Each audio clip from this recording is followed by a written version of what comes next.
Hello and welcome to Car Dealer Live. My name is James Batchelor. Thank you very much for joining us for these live broadcasts on the Car Dealer Magazine YouTube channel. Now, today on the show, we're talking about the repair industry, and joining us is one of the leading companies in this arena, Fix Auto UK. And on the show, we have its Managing Director, Ian Pugh. Hello, Ian. Hi, James. How are you? I'm very well, thank you. Lovely to have you on. Now, not wanting to steal Ian's thunder too much, but Fix Auto UK is the UK's fastest growing network of independently owned repair centres. And Ian has been the MD since 2011 and has overseen the company's dramatic growth. Now, he is the perfect man then to speak about this part of the industry. Not wanting to put the pressure on you too much there, Ian, but let's get started. Let's get started if we may. To kick things off, Ian, many people will have heard of the company, but for those who haven't, can you just give us a brief sort of resume of the company, please? Yeah, sure. Thanks, James. The business is a Canadian franchise business that was a concept that was launched in 1992 in Quebec, in Canada. And in the Canadian market, it's become a major sort of powerhouse in the collision repair industry. So the group has over 750 body shops as franchise partners, and that's mainly in the UK, Canada, and the USA. There are other countries like Australia, Germany, and France, but these are fairly sort of embryonic. So that's the kind of the overview of the business. It was launched in the UK in 2005, and like any new business, when you bring a new product to market, it takes a few years for the business to start to gain traction. So it struggled for about 5 years to really kind of make a footprint in the UK. So I joined the business in 2011. I had a team of 5 people working with me. So we were quite a small business. We had no repair contracts with insurance companies. So we had no contracts at all. We had a relatively poor reputation as well that was perceived by the insurance industry. So that was more around due diligence and sort of how we managed the correct franchise partners. So that was the sort of the business that I joined in 2011. We had 35 franchise partners then. And today we have over 107. So from a growth point of view, I would say that we're probably halfway through our journey, because I see that we need at least probably 200 locations to be our sort of main goal in terms of having sort of UK coverage for both the insurers and also for consumers. The network today has a combined turnover of 250 million as a franchise collective. And centrally, we have contracts with the 6 of the leading UK insurers. So that totals about 120 million a year in sales. So we're approximately 40% of our franchise partners' turnover. And since 2011, we've developed a business that has become more of a claims management solution. We have our own contact center, loss adjusters, field-based resource, and sort of central billing as well with the insurance community. So that's the sort of business model as it sits today. We have, I think 18 months ago, we pursued a strategy to grow the network as well, which was through acquisition. So what we expected or what we planned was in a mature market, it's difficult to grow in certain locations. So what we pursued was an organic growth, which was with our franchise partners, and then acquisition, which was a sort of strategic plan for us in terms of open points within the UK. So sort of 18 months on now, we've got 6 locations, and obviously we're finalising a further 3 more this year. Well, fantastic. It's tremendously exciting. Those growth plans are pretty extraordinary. Now, there are many independent businesses working in this sector. What's the benefit of being part of Fix Auto UK? I think when the business was launched in 1992, the founder his view was that we are a group of body shops working together. So as a business owner in today's market, it's a very lonely position to be in. You know, if you look at what's happened recently with COVID-19, the amount of planning that's gone in for an independent business owner to manage their staff, their welfare, their furlough processes, the social distancing, all the procedures. So I think a lot of the strength comes from working together, and that's been the ethos of business since 1992, and that's something that I've been firmly, supportive of for the whole, since my tenure. So I think in the body shop business is still fairly independent, single site owners, typically an aging owner workforce as well. So the ownership model is that they're facing increasing technology with ADAS and obviously carbon fiber, aluminium, and all the other composite materials. They're also facing a challenge around skills and workforce and technicians. And at the same time, the compliance and all the governance that goes into running a business. Even though it's a crash repair business, it's still working for insurance companies. So it still has to have all the correct sort of procedures. So a lot of what we do is about support. Yes, we win business. We can demonstrate that we're 40% of our franchise partners' turnover, but that's not our main business model. Our main business model is about business support, helping the body shops through situations like COVID-19. And I think that's where we've become, certainly through this situation, our network is much more stronger now than it was prior to COVID. We understand how important that working together ethos is. Well, I'll come on to COVID-19 in a second, because it's something I really want to ask you a few questions about. But let's just talk about the types of cars which are having to go through body shops at the moment. I would guess that, especially over the last few years, and increasingly so as we move more into the 2020s, cars are becoming incredibly complex, aren't they? Incredibly technical. So surely the level of work that you're doing has to go up a notch as well, hasn't it? It must be quite a complex arena to work in. Absolutely. I mean, vehicle complexity is increasing not only in the electronics technology, but also in the materials and the design. So as manufacturers increasingly have to, look at fuel efficiency, emissions, it's also weight and complexity. So, yeah, we see a lot. Certainly, vehicles under 2 years old, we're seeing quite a significant increase in the amount of technology and the cost of that technology that's installed on vehicles. Certainly with radar, LiDAR, and all the ADAS technology, a lot of that, all those components sit relatively on the front end of a vehicle.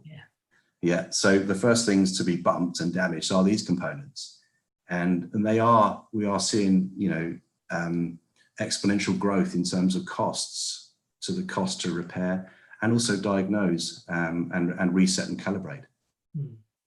For us, it's if a radar is probably 1 millimeter misaligned on the grille of a vehicle, then if you extrapolate that out probably 400 meters, then AEB doesn't work.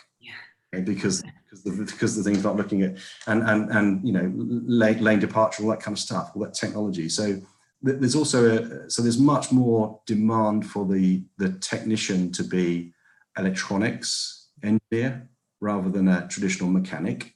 And then certainly the body side of things with aluminium rivets and bonding, it's more of a airframes technician's requirement than a panel beater.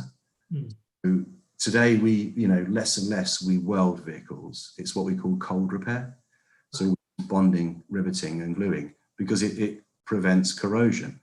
So the skill set required by our technicians is much more, is increasing more and more. And I think we live in quite a litigious society, so it's important that we have standards and that vehicles are repaired safely, because it affects our brand.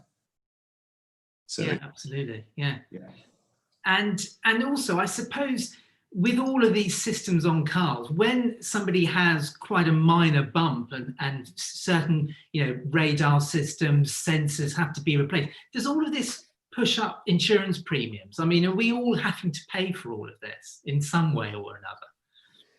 Absolutely. The cost of repair, we're seeing growth certainly on parts inflation, where the technology is. We're seeing, traditionally, we'd probably see parts inflation at about 4%, whereas today we're seeing parts inflation of nearly double-digit 10%.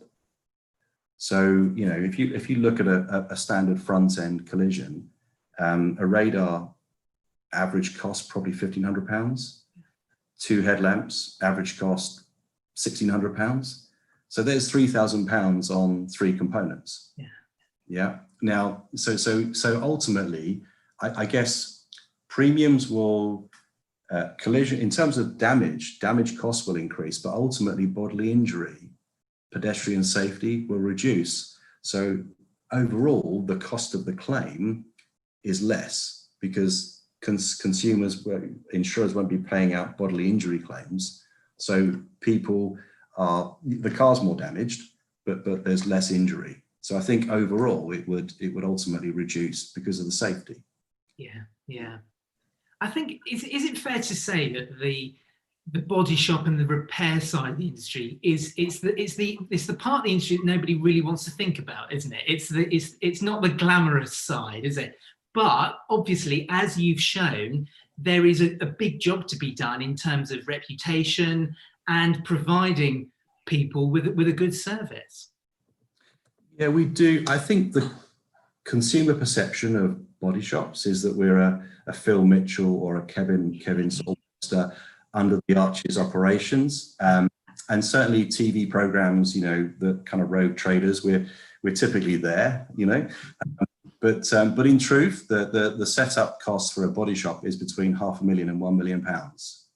So, and all of our body shops operate to British standards approval. So a lot of the mainstream insurance repair body shops, not just Fix Auto, but the mainstream collision repair shops, operate to British standards. So there is,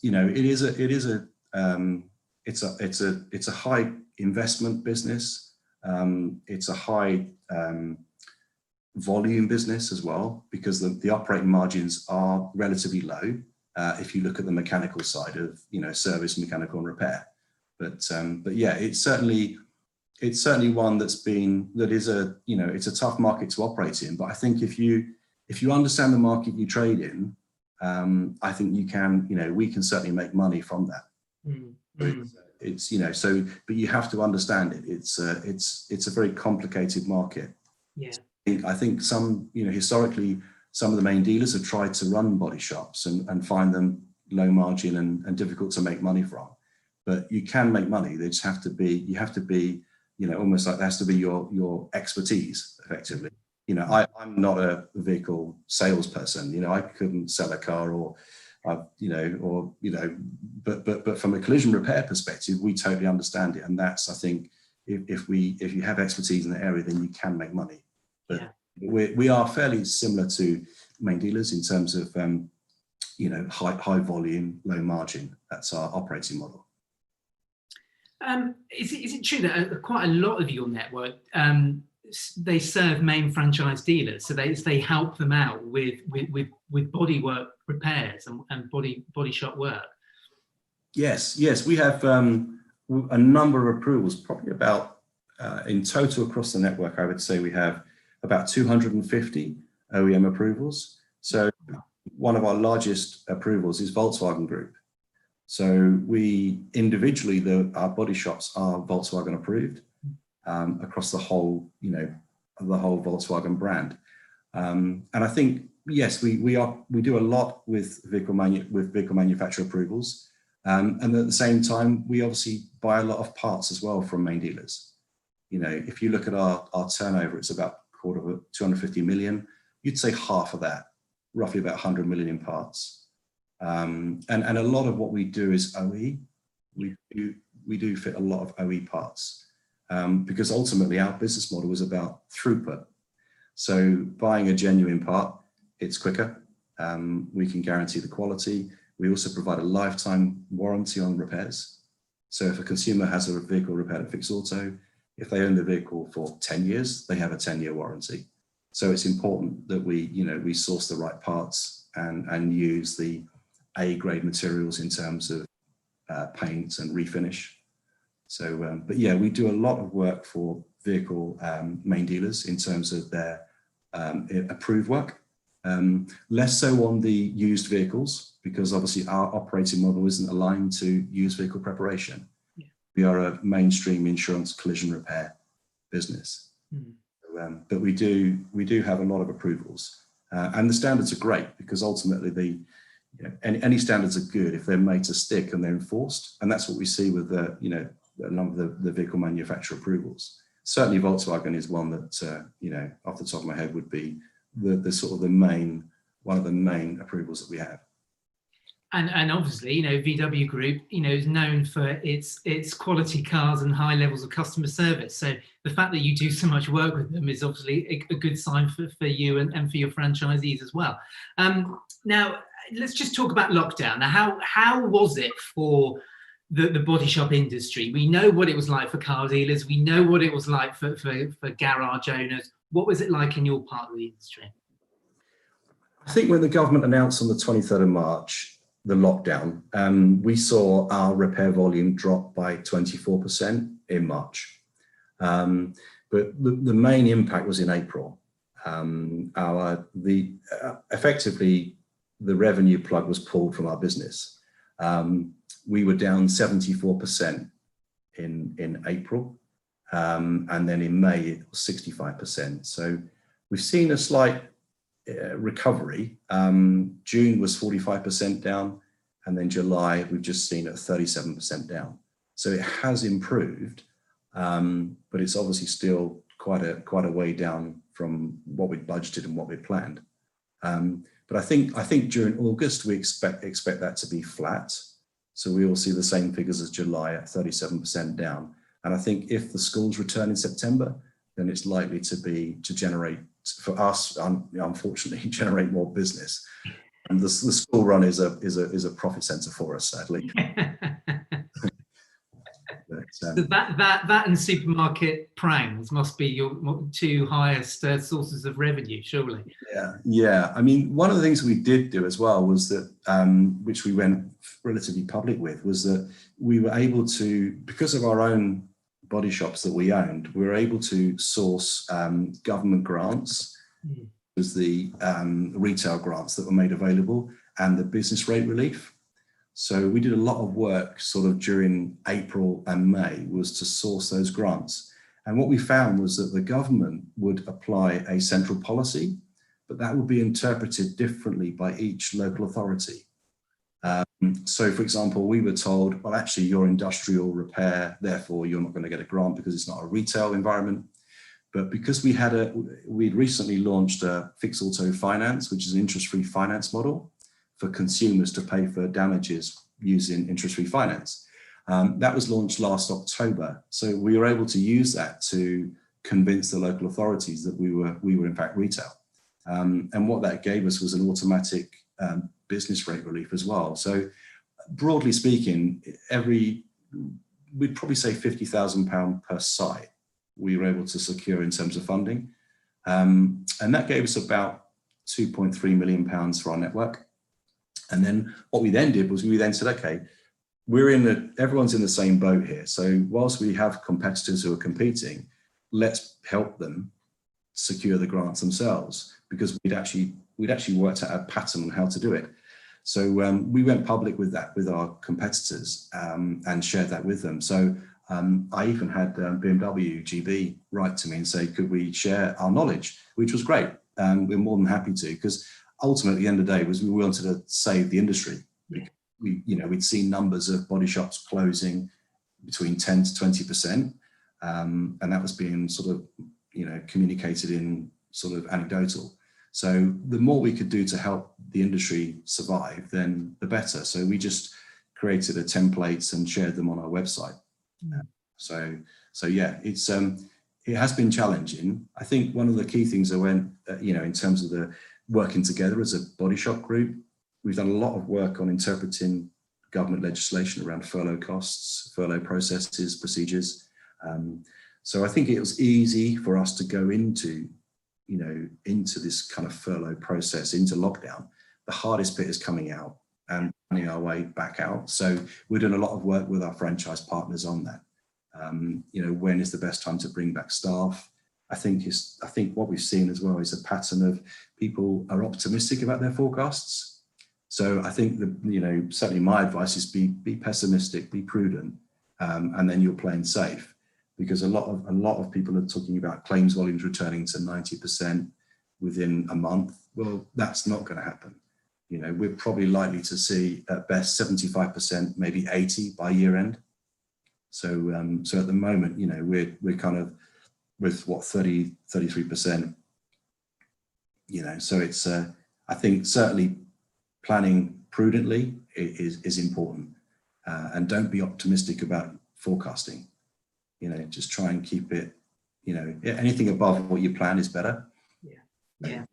But there's a lot of work as well we're doing around return to work programs for staff, because of in terms of, although it was furlough, it feels like redundancy for some of them.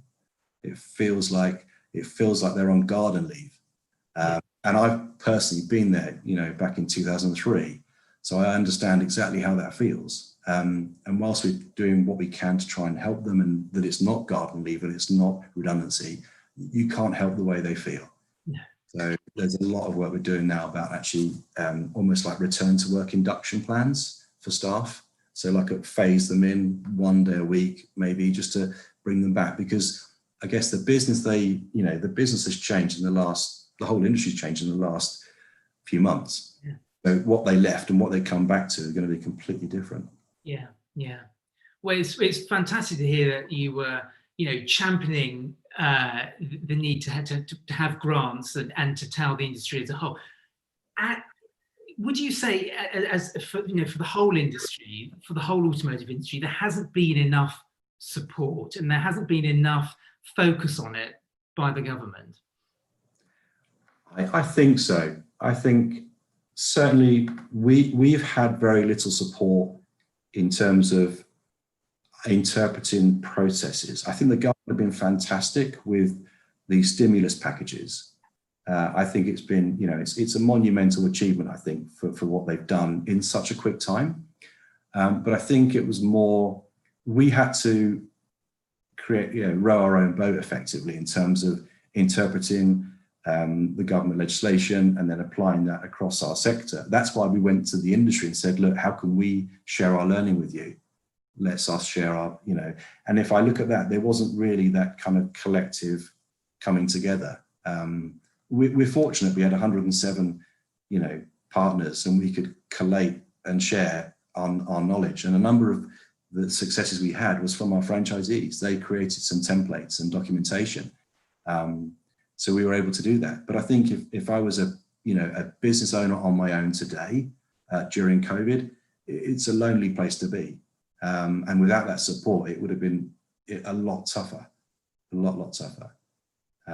But I think the government have done well in terms of the packages and the stimulus packages they put in place. We certainly saw payments being made very, very quickly. But I think it was more about interpreting their policies and trying to cut through the red tape and the bureaucracy. That's where we were able to, as a head office team, just focus our time just purely on cutting through that red tape and sort of bureaucracy. I don't think it was anyone's fault. I think it was just unfortunate. I think local authorities were probably under-resourced before COVID. Yeah. And when COVID hit, they had a tsunami of requests for funding, and it probably overwhelmed them. So I think it wasn't anyone's fault. It was just, ultimately it was a lot of chaos. So. Yeah. Well, fantastic, Ian. I think we're going to have to leave it there, I'm afraid, but thank you so much for coming on. It's been fascinating learning more about the business. It's a business that I've heard quite a bit about, but it's fascinating to know a little bit more. Thank you for coming on. If you want to get involved in a Car Dealer Live just like this one, then please do email me, james.batchelor@blackballmedia.co.uk, or James Baggett. He's available at james@blackballmedia.co.uk. That's it for today. On Wednesday, we're going to be We're going to have ASE Global's Mike Jones on the show. We're going to be talking about dealer profitability. But until then, thank you very much for watching, and bye-bye.